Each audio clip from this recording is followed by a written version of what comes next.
Hello and welcome back to Man v Film. We're going to be looking at the first of these two Taoist tales, Taoism Drunkard from 1984, and as expected, it's crazy. I was roughly 2 minutes 37 seconds in when I realised I'd completely lost the plot of this one. It just dives in as if you're expected to know exactly what's going on, and instantaneously I just was like, who's this? Why? Where? How? What?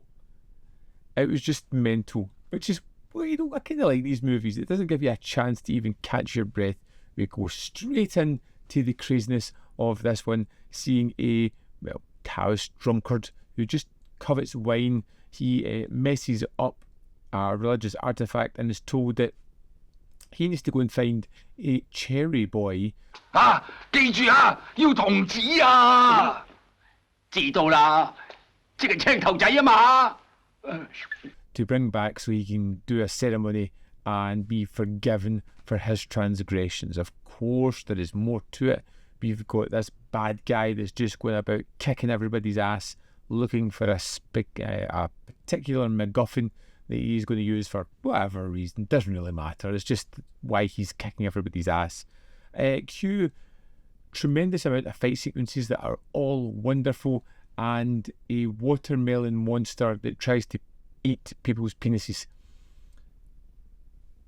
It's just your average kind of movie, really. It's so heavy leaning into the comedy when it doesn't have these incredible fight sequences, and it becomes a little bit slapsticky in certain moments, but not outstanding is welcome. It's always kind of fun. It's always very acrobatic.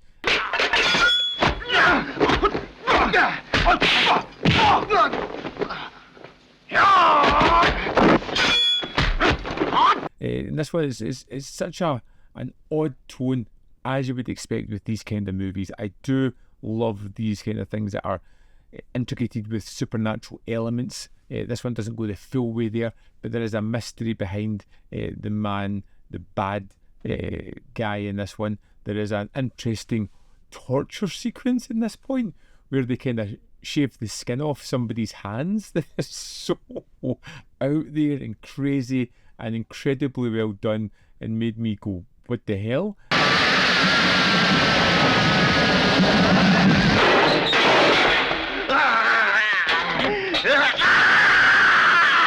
Like, what a strange punishment. We're just going to shave the skin off your palms.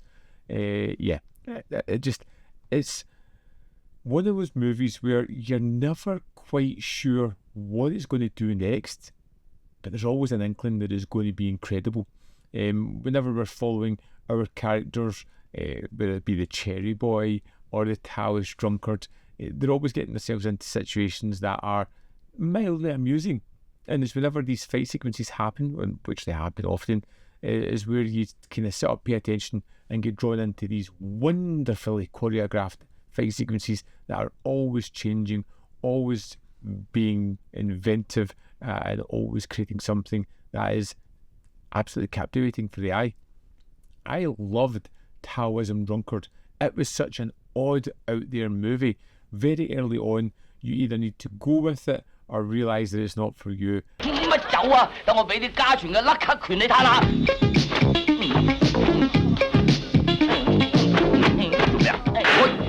I kind of lost the plot early in this one and went on to crazy sequence after crazy sequence, and I was just captivated with what was going to come next. What pure entertaining facet was this going to unleash onto my eyeballs next?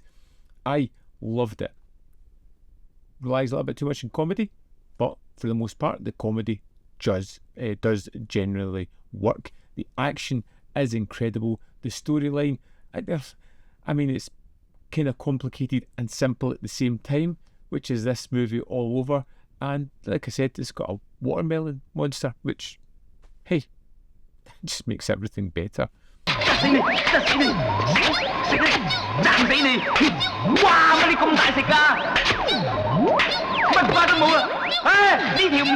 Really impressed by this first movie from this set. I'm looking forward to getting to the second. Look, there's a little watermelon monster right down the bottom there.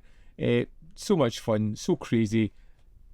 I hope the second one is as nuts as this. I think we should go into the disc and have a look at some of the extras. Here we are in the disc for Taoism Drunkard. We have the film with original Cantonese mono audio, with English dubbed mono audio, an audio commentary by Frank Jeng, and a second audio commentary by Mike Leader and Aaron Venema. In the special features, we have James Mudge on Taoism Drunkard. This is 17 minutes 53 seconds. It's a great talking head as he talks about Lo Wei, where he was in his career at this point, and about the Yuan clan and where exactly they were, how they all fit together, how there were so many of them, their lineage, which was something I didn't know either, and the kind of films that they worked on, and how this was kind of latching on to the kind of supernatural comedy action movies, but putting a definite spin on it. And there is the original theatrical trailer, and that's the extras for Taoism Drunkard. First part of this 2-disc set is a winner. I enjoyed it. I'm going to dive into the second part and I'll give you my thoughts once I've watched that. But I want to know what you think of Taoism Drunkard if you've seen it. So let me know in the comment box below whether you thought it was great, not so great, kind of fell somewhere in the middle. Let me know your thoughts on this one. I'm really curious what you think of this craziness. As always, there is more content up here. You can see more of my stuff. In the description box below are links to Patreon, membership program, and manvfilm.com, always in which you can support me. Thanks for watching. I'll see you next time.